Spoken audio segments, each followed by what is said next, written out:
हमारे बीच में परम आदरणीय, परम श्रद्धेय प्रोफेसर डॉक्टर पवन सिन्हा गुरुजी उपस्थित हैं। हमारे निवेदन पर वो यहाँ उपस्थित हुए हैं। हम इस पवित्र पावन मंच के माध्यम से उनका हार्दिक स्वागत एवं अभिनंदन करते हैं। निवेदन है कि आप सब लोग जोरदार तालियों के साथ उनका स्वागत अभिनंदन करें। आदरणीय श्री पवन सिन्हा गुरु जी, आप आध्यात्मिक गुरु, प्रसिद्ध ज्योतिषाचार्य के रूप में लोगों में राष्ट्रवाद की भावना भरते हैं। आपका पावन चिंतन धारा आश्रम है, आप उसके फाउंडर हैं, संस्थापक हैं। बहुत सारे बच्चों, विशेषकर युवाओं को जोड़ने का जो काम उस आश्रम के माध्यम से हो रहा है वो बहुत ही प्रशंसनीय है। हम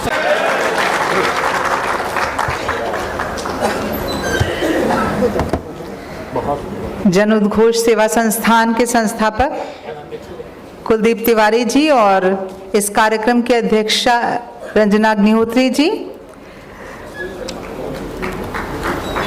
उनसे अनुरोध कि जगत गुरु रामानंदाचार्य स्वामी राम दिनेशाचार्य जी को अवध मार्तंड से अलंकृत करें।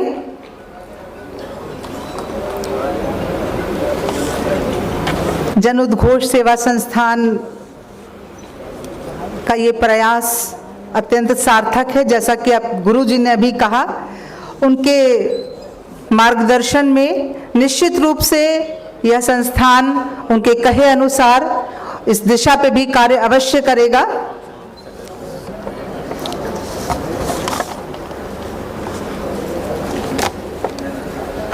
आप सबकी तालियां बजती रहें।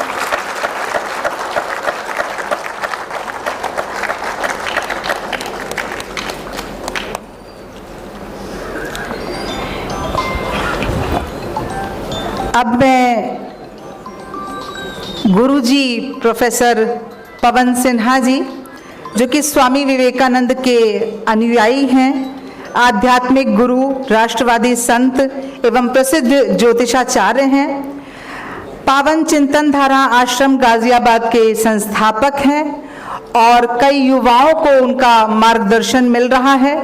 कई क्षेत्रों में पुरस्कृत हैं। 8000 से भी ज़्यादा एपिसोड उन्होंने आज तक स्टार न्यूज़, एबीपी न्यूज़ पे दिए हैं। आप सब ने उनको देखा होगा। एक जाना पहचाना चेहरा है।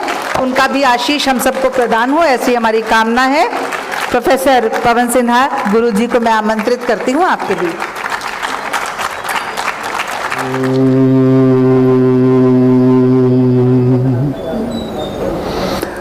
माँ भारती को प्रणाम करता हूँ। अपने आप सबके इस गुरु माता पिता को प्रणाम करता हूँ। और अभी सामने से भैया कह रहे थे कि चौकी रहने दो, दिखाई दे जाएगा, तो मैं उसी से अपनी बात शुरू करता हूँ। मैं दिखाई दूँ या न दूँ, माँ भारती दिखाई देनी चाहिए।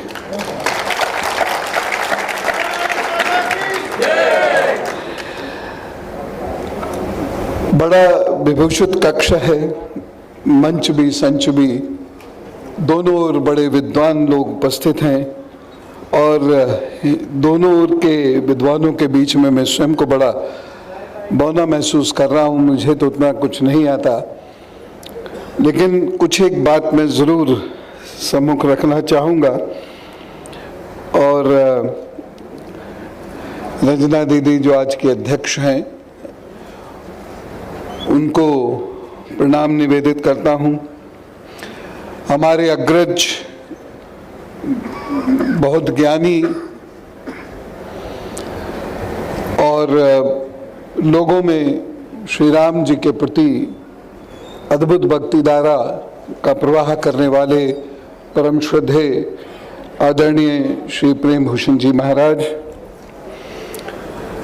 माँ लक्ष्मीमणि शास्त्री जी, जिनके कार्यों से हम सब लोग भली भांति परिचित हैं।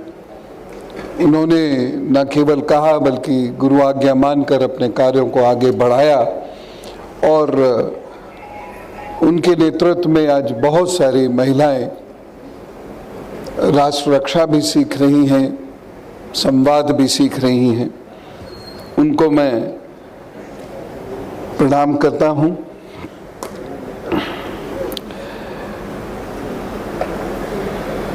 जिन्होंने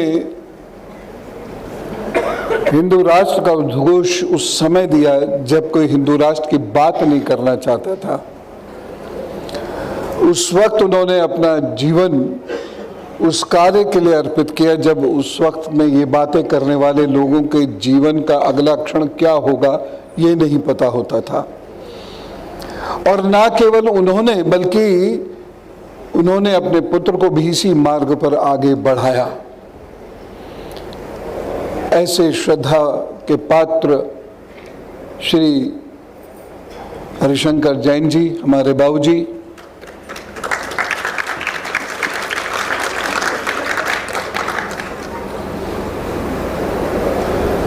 विदुषी नीरजा माधव दीदी, हमारे मध्य जिनका उद्बोधन अभी हुआ ऐसे स्वामी राम दिनेशाचार्य जी महाराज, और मैं डॉक्टर राम का नाम जरूर लेना चाहूँगा जिन्होंने ये इतना अच्छा मॉडल बनाया। बाबा जी जो हम सबको जोड़ रही हैं और लगातार हमारे अंदर उत्साह भर रही हैं।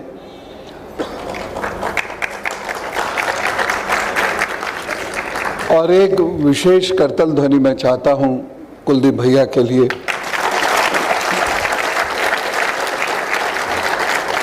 जिनके प्रयासों को मैं अनेक वर्षों से देख भी रहा हूं और मैं उसकी बहुत सराहना करता हूं। और वो कहीं भी कुछ भी करते हैं तो एक बड़ा अंदर से विश्वास होता है कि ये सकारात्मक कार्य होगा, सकारात्मक पहल होगी। उससे जुड़ने में मुझे आनंद भी आता है। प्रभु उनको और रन्ना दीदी को बहुत शक्ति दें कि वो इसी प्रकार से कार्य करते रहें। लक्ष्मणपुर संवाद नाम बड़ा अच्छा लगा मुझे, और ये भी बहुत अच्छा लगा कि जो बात कहनी है सो कहनी है, गोल गोल नहीं करना है और मध्य रेखा पर खड़ा नहीं होना है, या उस तरफ या इस तरफ, सीधी बात एक बात। क्योंकि जो मध्य रेखा पर खड़े रहते हैं दरअसल वो कहीं नहीं पहुंचते और कुछ कंट्रीब्यूट भी नहीं कर पाते। और संवाद में मुझे ये भी है, मैं अपना वक्तव्य थोड़ा सा दूंगा, बाकी अगर समय रहे और माननीय अध्यक्ष इसको स्वीकारें तो संवाद भी हो, आपस में बातचीत भी हो। मैं कुछ व्यवहारिक बात करूंगा। हो सकता है कि कोई बात अच्छी ना लगे, लेकिन मैंने जो अपने 38 वर्ष के आध्यात्मिक जीवन में जो देखा, जो देश भर में घूमा, उसके आधार पर मैं कुछ बात करूंगा।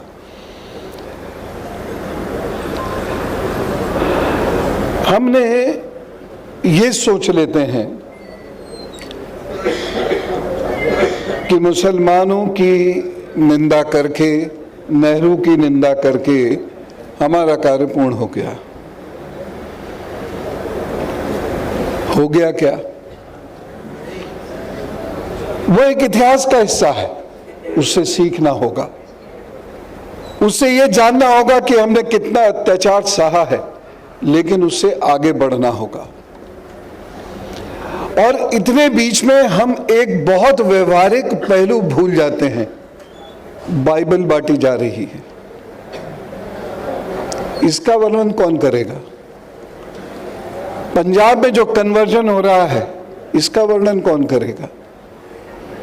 गाजियाबाद जिस शहर में मैं रहता हूं, मेरे गांव के पास ही घंटी बजाते हैं लोग, दरवाजा खुलवाते हैं और कहते हैं बाइबल की बातें करनी है, और फिर बाइबल कहते हैं पवित्र ग्रंथ आप अपने पास रखिए। बाइबल पढ़ने में कोई दिक्कत नहीं, लेकिन उसके बाद एक सोची समझी तरीके से वह फिर आपका कन्वर्जन शुरू करते हैं। कन्वर्जन क्यों? अगर प्रेम है और कोई किसी की मदद करना चाहता है तो कन्वर्जन की क्या आवश्यकता है? और यदि कोई कन्वर्जन करा रहा है, इसका मतलब मन में कहीं कलुषित भावना है, और यह कलुषित भावना है 2047 की दुनिया। ये याद रखिए, हम अभी 13% से कुछ कम है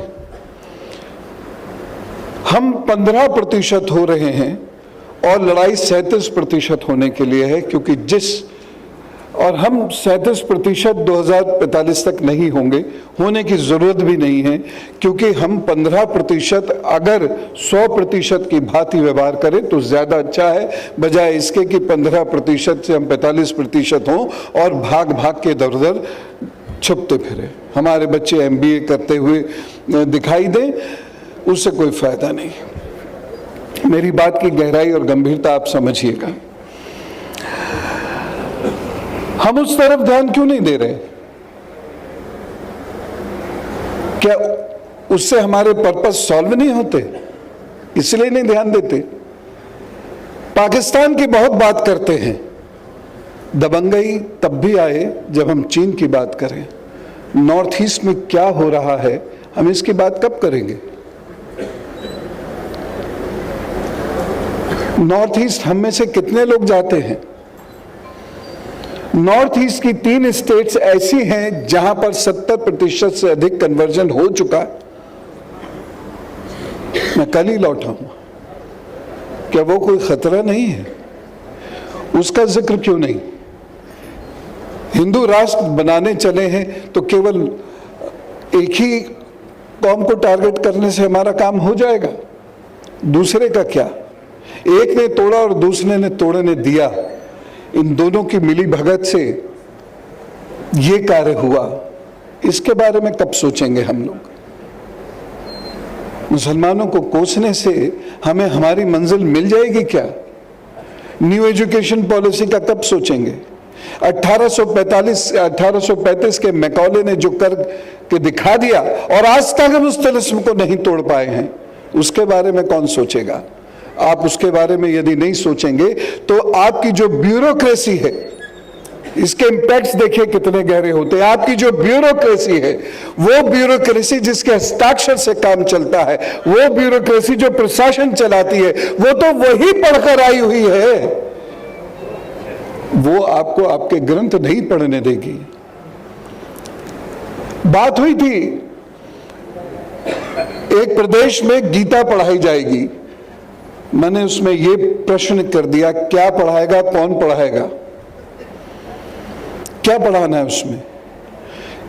क्या उसमें भी नृत्य संगीत आएगा या गीता के गूढ़ रहस्यों का वर्णन किया जाएगा? क्या जाति और वर्ण में अब भेद बच्चों को नहीं समझाने का समय आ गया है? जाति अलग होती है, वर्ण अलग होता है, ये अब हम कब समझेंगे? मैं सिर्फ कार्य योजना पर बात कर रहा हूं। हिंदू राष्ट्र हिंदू मानसिकता से कायम होगा और किसी चीज से नहीं। मेरे पूर्ववक्ता ने अभी कहा कि मंदिर तो बन जाएगा, उसमें जाएगा कौन? तो हिंदू राष्ट्र की मानसिकता क्या है? क्या हम वास्तव में हृदय पे हाथ रखकर बताइए, तैयार है क्या? क्या हिंदू राष्ट्र के लिए तैयार है? हम आज भी इसी बात पर खुश। जो इकबाल ने लिखा था जिसमें इमाम हिंद कहा गया है श्री राम जी को, हम बड़े खुश होते हैं कि बड़ी बात कह दी। इमाम का मतलब क्या होता है? हमारे लिए वह भगवान है, इमाम नहीं है, पूजा कराने वाला नहीं है, वह हमारे लिए भगवान है। हम उसके अहले नजर से नहीं देखना है, हमें हमारी दृष्टि से देखना है। हमारी दृष्टि श्री प्रेम जी देते हैं, हमारी दृष्टि मां देती है, वो उस दृष्टि से देखिए। हिंदू राष्ट्र की संकल्पना जिसके बारे में श्री जैन साहब वर्षों से बोल रहे हैं, उस दृष्टि को हम जमीन पे कैसे उतारेंगे? पढ़ाई के बिना नहीं उतर सकती, आप चाहे कुछ कर लीजिए। हिंदू राष्ट्र के बारे में चर्चा कोई आज से हो रही है, 1925 से हो रही है, 1965 में और तेज हुई और लगातार तेज होते होते आज यहां पर यह चर्चा खुलकर हो रही है। और यहीं पर नहीं, पूरे देश में यह चर्चा हो रही है। हम टीवी पर बैठ के अक्सर इस बारे में बहस करते हैं, लेकिन जमीन पर दिखाई नहीं दे रहा है। मेरे आपके घर में दिखाई दे सकता होगा, लेकिन उससे कोई फायदा नहीं होगा, क्योंकि वो गुब्बारा होगा जो कभी ना कभी फूट जाएगा। टिकती वो चीज है जो बच्चों के दिमाग में किताबों के माध्यम से घुस आती है।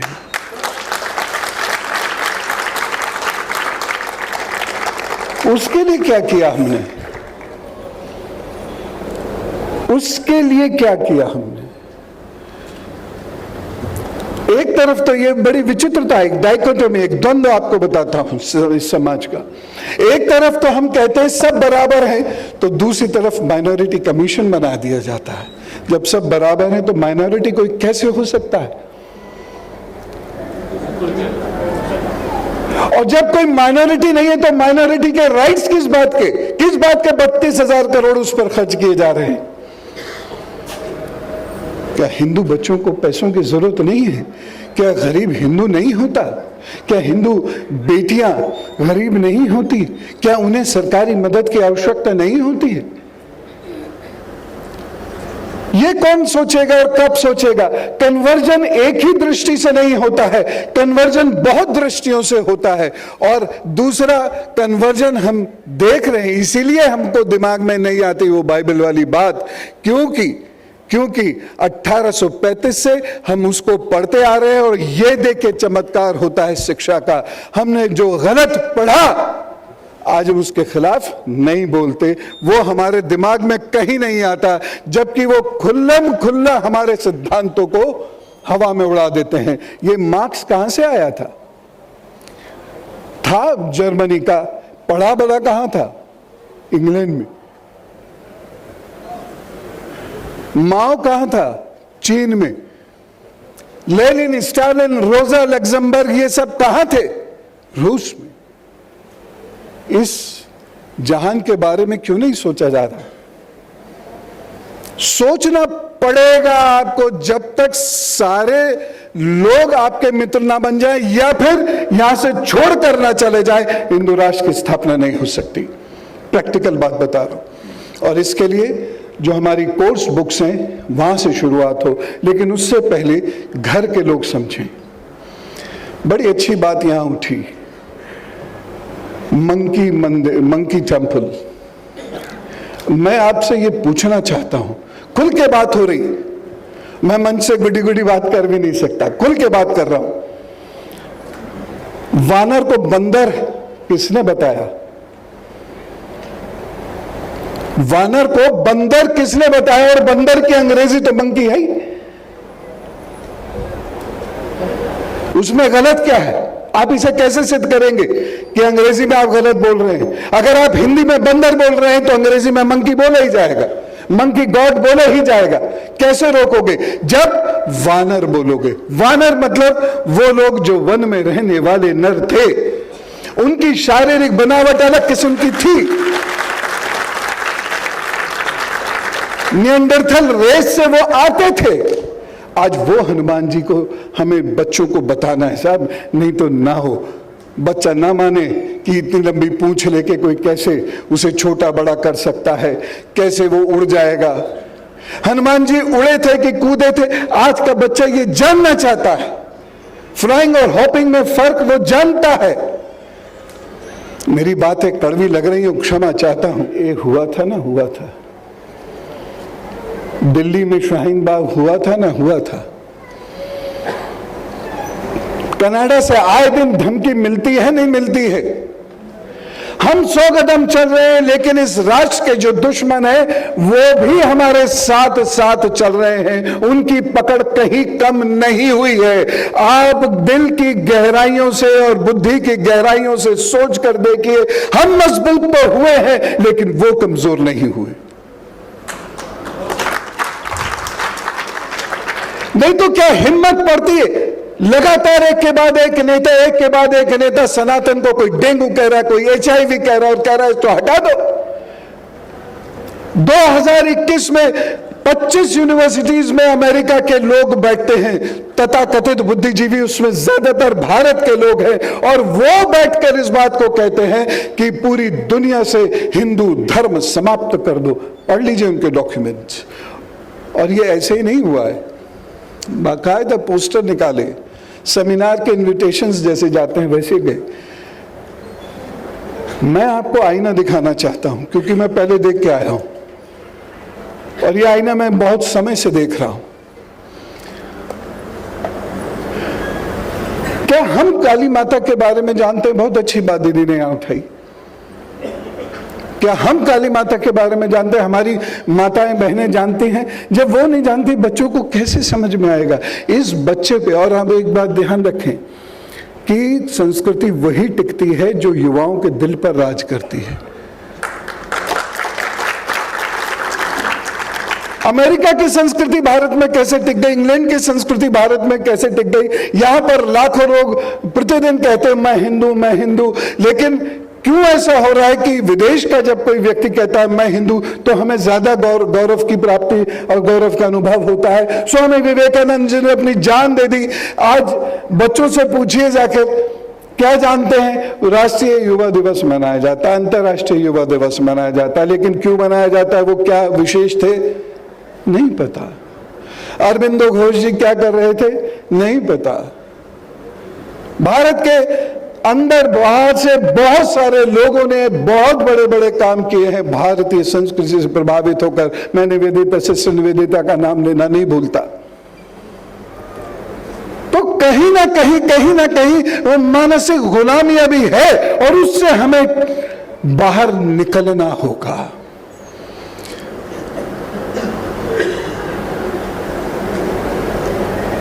आपको ऐसे आईएएस चाहिए जो भारतीयता से ओतप्रोत हो। आपको ऐसे पीसीएस चाहिए जो भारतीयता से ओतप्रोत हो। मान्यवर, आपको वो शिक्षक चाहिए जो भारतीयता से ओतप्रोत हो और भारत के लिए कुछ भी कर जाएं। ये काम केवल हमारी फौज या पैरामिलिट्री फोर्सेस का नहीं, हमारा भी है। आपको मैं बताऊं, 36 टेररिस्ट ऑर्गेनाइजेशन जो हमास और अलकायदा से निकले हुए भारत के अंदर काम कर रहे हैं, 36 लिस्ट भी आपके पास आ जाएगी अगर आप कहेंगे तो, मेरी बात का विश्वास ना हो तो। ड्रेडेड वेपन्स हैं और वो हमारे ही लोगों में काम कर रहे हैं, स्लीपर सेल्स की तरह काम कर रहे हैं, बट वेरी एक्टिवली। लेकिन हम लोगों को अभी दिशाएं टटोलनी है। देखिए, एक चीज मैं यहां कहना चाहूंगा, शिक्षक है, आचार्य हैं, कथावाचक हैं, 15 मिनट में खुद को समेटना इनके लिए बहुत बड़ी चुनौती होती है। हम सब ने वो चुनौती स्वीकारी है, मैं भी स्वीकार रहा हूं, अपनी बात को बहुत जल्दी पूर्ण करने वाला हूं। हम लोग कहते हैं श्री राम, श्री कृष्ण आदि की प्रतिमाएं, चित्र, इनकी पूजा करते हैं।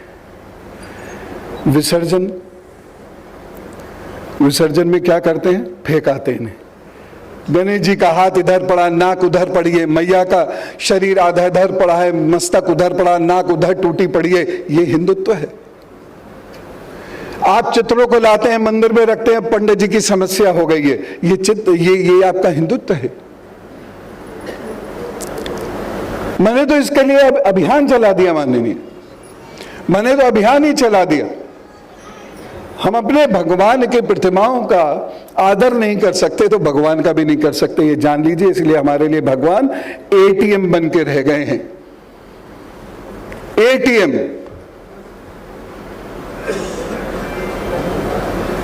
इसलिए घर में कभी भी कोई प्रतिमा हो, कागज प्रतिमा हो, क्रश करिए।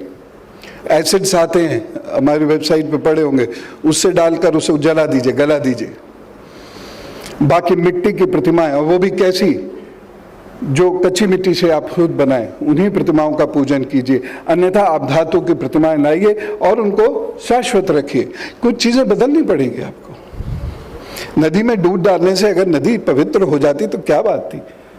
सुबह ही सुबह सैकड़ों लीटर दूध पड़ गया होता नदी के अंदर। ये एक शुभ योजना का प्रारंभ हो सकता है, जैसे दीप प्रज्वलन होता है, लेकिन उससे नदी साफ नहीं होती, वो हमारे कर्मों से साफ होगी। जिसके कर्म अच्छे नहीं, वो भक्ति कर नहीं सकता। इसलिए भगवान के सामने बैठ के ये मांगो वो मांगो छोड़िए, कर्म पर थोड़ा सा ध्यान दीजिए। मंदिर अगर गंदे हैं, हिंदू राष्ट्र की कल्पना अधूरी रहेगी।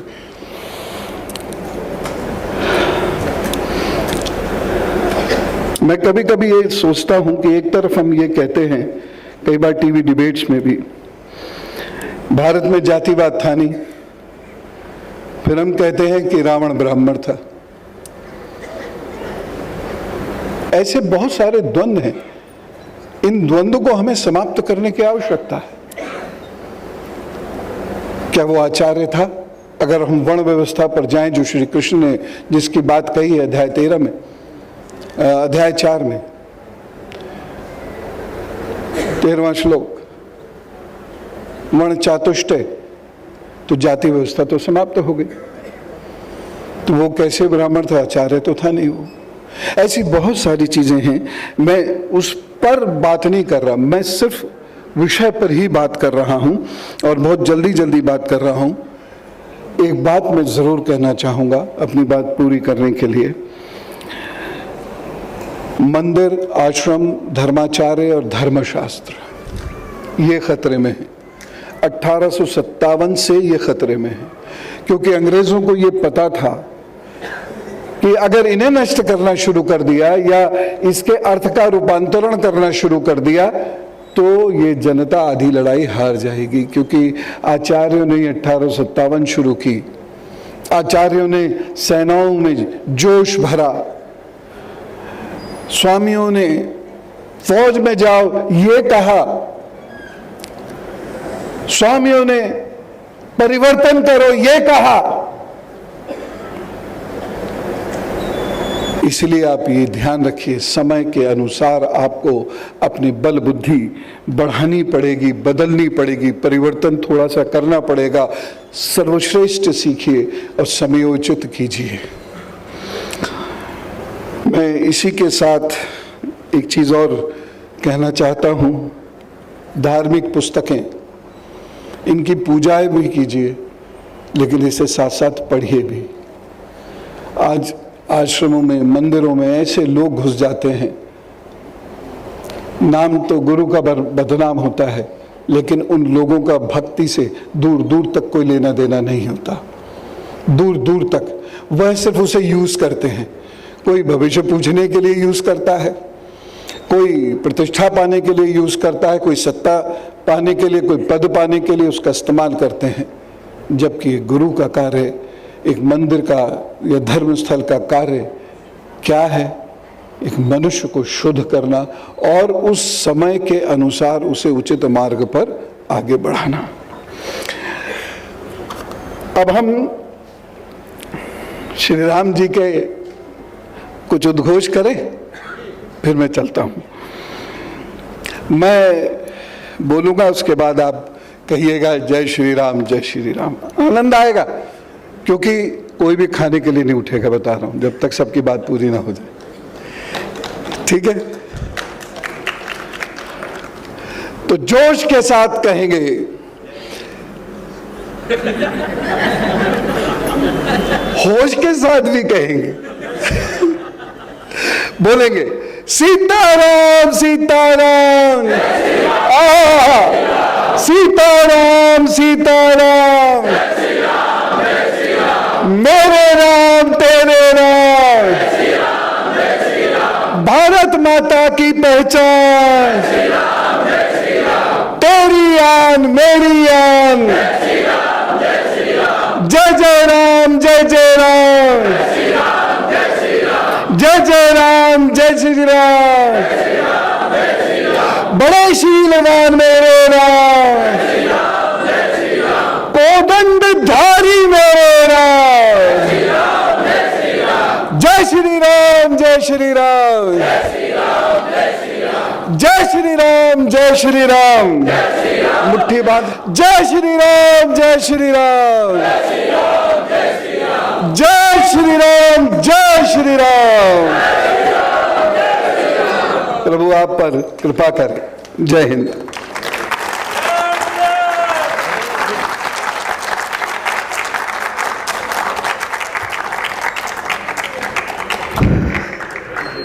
ऊर्जा काफी आ गई है आप लोगों में। इतना ऊर्जावान उद्बोधन देने के लिए गुरु जी का सादर आभार। और एक बार पुनः जन उद्घोष सेवा संस्थान के संस्थापक कुलदीप तिवारी जी और आज के कार्यक्रम की अध्यक्षा रंजना अग्निहोत्री जी से अनुरोध कि वे परम श्रद्धेय गुरु जी को अवध मार्तंड अलंकार से अलंकृत करें।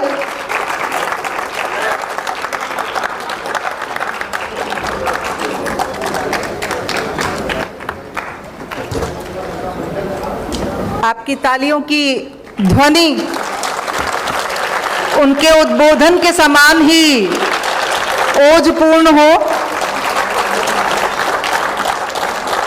मैं आप सबकी जानकारी के लिए बता देना चाहती हूँ कि कुछ लोग तो यहाँ प्रत्यक्ष रूप में उपस्थित हैं हम सबको अपना आशीष देने के लिए, लेकिन कुछ लोगों ने जो यहाँ नहीं आ सके परोक्ष रूप में अपना आशीष हमको प्रदान किया है। उनमें ज्योतिष से